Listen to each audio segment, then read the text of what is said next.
J-Mo is a prolific rapper hailing from Waco, Texas, with a musical journey spanning since 2016, marked by multiple mixtapes, studio albums, singles, and an EP. And J-Mo is with us here.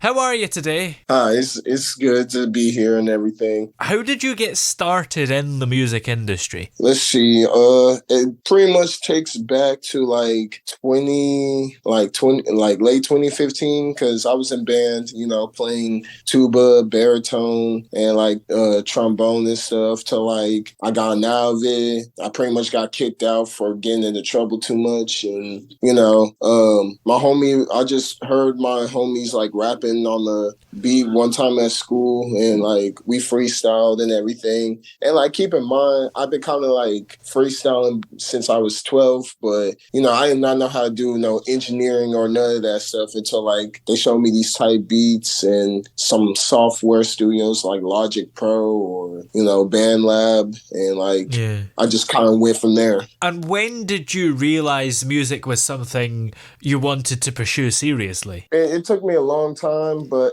like it mostly came as like a stress releaser at first, and like I'm smoking that ganja, the that herban air, and like I realized like I started to realize I love music. Like it was to a point where like I would be at parties and stuff, and if I feel disconnected or antisocial, I would just put on any music in my headphones and just vibe out, or just go home and listen to some music and stuff. Like even if there are worse rappers to this day, I would still listen to them than be extroverted, because like I'm pretty much an introvert. Are there any specific artists or experiences that have influenced your musical style and career? Yeah, there are actually plenty that I've like listened to over the years, and I still do to this day and listen to their old albums. Which ones in particular? Well, there's Drake, then there's Lil Uzi Vert, and then there's a rapper named Isaiah Rashad. I listen to also J. Cole, and the artist slash producer from New York who's kind of like an OG in the game right now, named Pierre Bourne. He doesn't have that much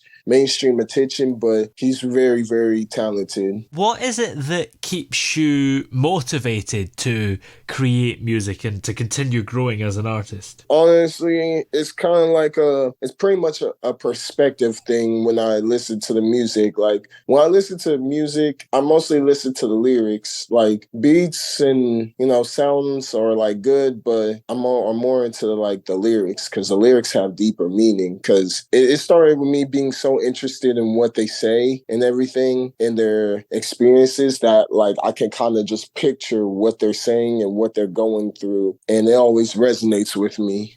And it makes me want to do things like that, like evolve more and make more personal music. Now, you actually own a record label, so what can you tell us about it, and what was it that motivated you to start it? So the record label is called Paradise Records. It has like a lot of good artists, ranging from this dude named Naruto, another like rapper named Isaac Rivera, one named H9, the other one is named he just joined actually. His name is what do you call him? BTK Youngin. And then like one that you actually did a recent music video with, named CJ. And what was it like working with him? CJ, well, honestly, like CJ's a really good, talented artist. It's crazy because the more I talk with him and the more I work with him, we like realize we got a lot of things in common, and we're so hunger for, I guess you could say, the business, the drive, what we want. You know what I'm saying? Just trying to like make music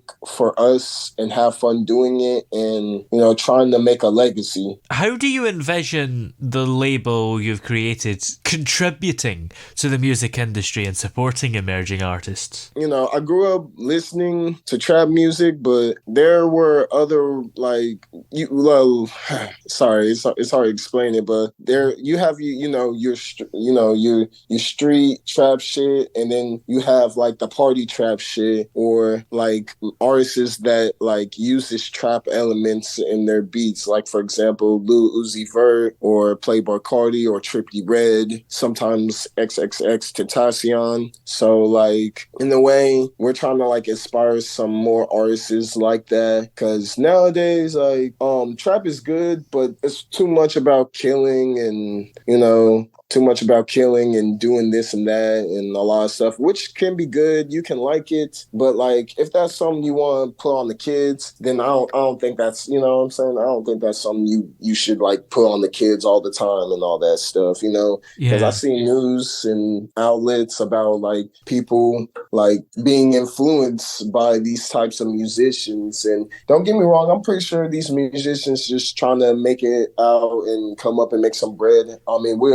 all are trying to, but sometimes like it's the image, and they don't see that. Sometimes they don't see that these images influence them to do something that like they're not meant to do. You know what I mean? Yeah. And like we also trying to push like wavy music, like chill vibe music around, because there are a lot of chill vibe wavy rap music that like gets very overlooked on this stuff, because it's kind of seen as too childish or kiddish, but like it's really good though. For your own music, do you have any particular albums or mixtapes that hold a special significance for you? In 2020, I dropped like my second installment to Humans and Aliens. So like I made 5 Humans and Aliens mixtape, but the second one kind of stood out because, it was pretty much a throwaway mixtape, but like if you listen to it, like it had more potential than the other ones, because I remember when I first dropped it, everybody was blowing me up about it, texting me, talking to me about it and stuff. And it started to give me a little bit of buzz around Waco during the COVID time. Yeah. And I just try to take as much as I can with the buzz and try to do things with it. I mean, I couldn't find any way to like act on it right then and there, but now I know where to get my resources and what to do with it. And are there any particular themes or messages that you hope to convey through the music? To that question, I would have to say, and it's kind of personal. I just want like to. I'm this is gonna sound a little bit kiddish or kind of like a fantasy, but I really want it to touch people's hearts and like let them know that they're not alone, and that like everybody goes through it, especially their favorite artists, like how it did for me. Like I listened to a lot of the artists, and like I said, back on the previous question, it's the lyrics that really get me going and really touches me. Among your numerous singles, are there any that have a kind of interesting backstory? It depends on the topic, honestly. Like for love, there's this one song called Save You, where like I made it a long time ago for the Humans and Aliens mixtape, and it was one of the standout tracks on there. And it was mostly about like my high school sweetheart at the time, or my long time girlfriend slash fiance at the time. And I made a song for her, and it was just crazy how everything kind of went together with it. You know what I mean? Because first, like it was more from scratch, like from my head, where I was just like humming out the lyrics and everything in the cadence, and I was like, if I can just make a beat or get something to match that, it would be perfect. And then one day I'm just playing beats and stuff, YouTube beats, and I heard this one beat from Level. Now, Level's a really good producer. He makes a lot of chill wave music that, you can smoke to or just chill and unwind and relieve stress. And like, I've made songs to his beats before, purchased his beats.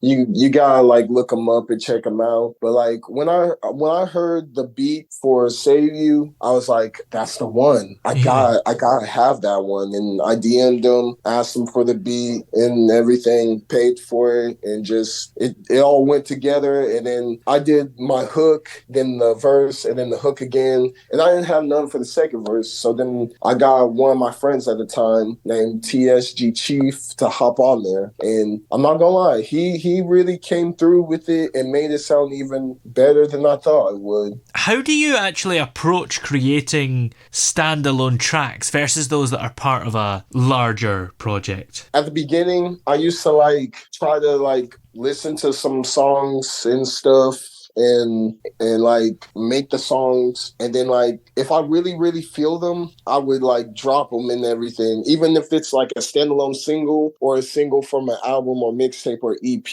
And while I'm feeling the beat and I let it flow over me, and I would play the beat like 10 to 17 times, and try to get the cadence down and everything. And then this is after I'm really feeling the beat. I just get enough confidence, smoke to take some anxiety off, and then just go into the studio and just lay it all out, write it down, then go in and lay it all out. And now I kind of been just dropping throwaways, but I'm having a little bit trouble with my progress and vision. But right now I dropped enough for this year. I just need to just do more promoting. You've actually combined comics with a soundtrack. So how did this unique venture actually come about? Do you know The Walking Dead? Yes. Yeah, so at first, and the thing about me, I do my research. I go to the origin before I go to the pop culture or other media, because some things, for example, let's say there's a Dragon Ball movie and they don't get every detail right, and they kind of mash everything together and mess it up. It kind of ruins it just ruins the perspective of what it originally was. For example, take a car, for example, and you give it to someone and it comes back completely ruined or made over, but not the way you want it, or they want you to draw. This one's definitely a good example.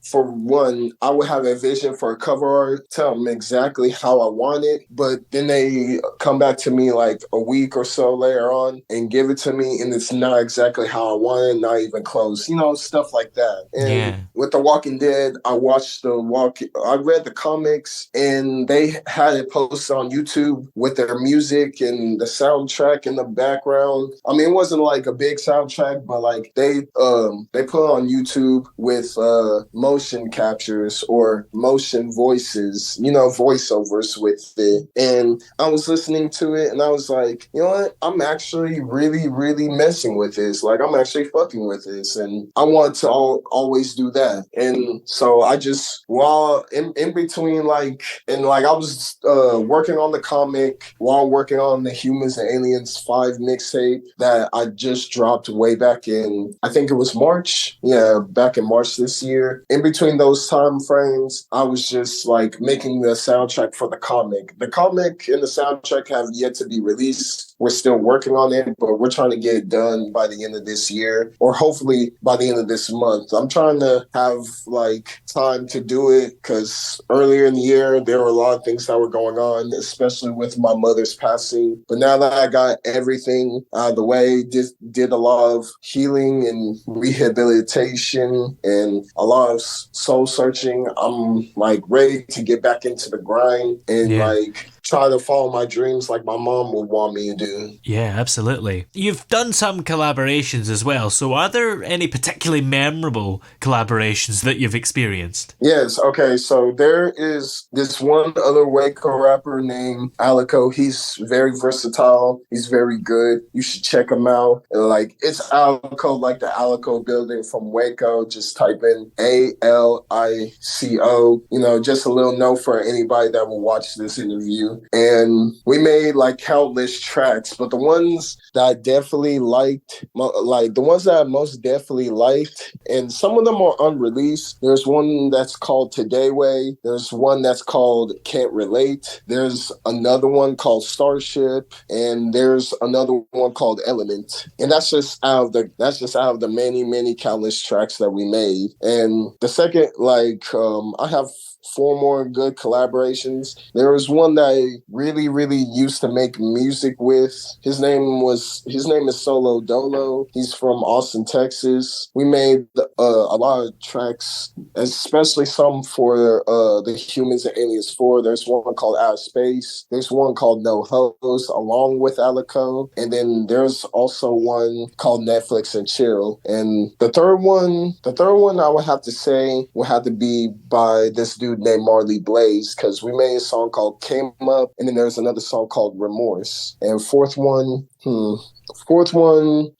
sorry, I'm trying to remember exactly how to say his name right, because I've gotten it wrong so many times. But the fourth one is named Kool-Aid. If I named it right, he's an old friend of me and the Alicos, and like we mostly freestyle though. We mostly freestyle, but we have a track coming out soon, and we're gonna be releasing it as a single. And the fifth one is another Waco rapper named YFN DJ, and like we made some really good songs. One particular that's my favorite. It's called What's Up. It's gonna be on the soundtrack for the comic. Nice. Now, looking ahead, what are your long-term goals and aspirations in the music industry? My long-term goals is to leave a legacy. I'm not trying to be the greatest musician, artist, or rapper in the world. I just want to leave a legacy because, in a way, I do envy. I envy these artists that I've looked up to, like J. Cole or Lil Uzi, because I see their fan bases, and their fan bases are super crazy about them. And I want my fans to be, in a way, super crazy about me. I guess you could say it's all about the attention,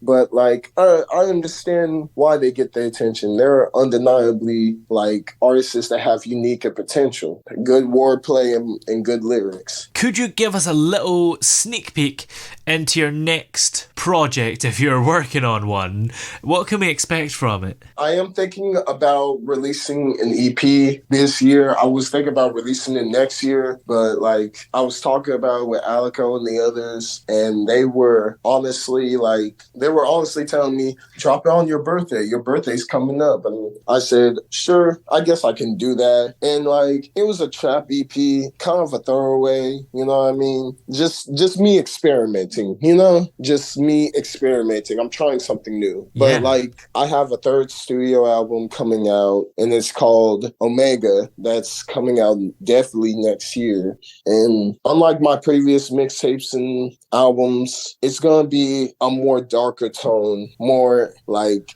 reflecting on my life from an adolescent perspective to pretty much early adulthood, like to when I was 19. So basically from 12 years old to when I was 19. And it's gonna have it's more darker and grittier and everything. And it's the second of my trilogy, because last year I dropped an album called J-Mo's Universe, which was like another concept album, but like based on my mental health and like how my mental health affected me and how I found God. And that's pretty much it for now on like what I'm about to drop next. So then I'm just gonna focus on the EP and the comic. Well, in the meantime, where are we able to find all the music that you've already came out with? It's on every platform. Main ones: Spotify, Apple, YouTube, and SoundCloud. Yes, SoundCloud and Pandora. Excellent.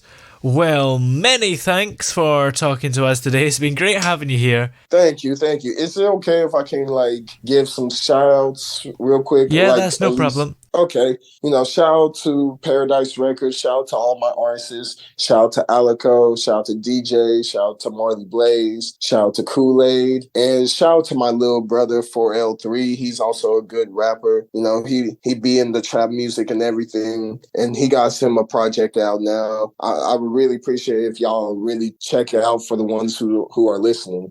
And like, thank you for having me on this interview.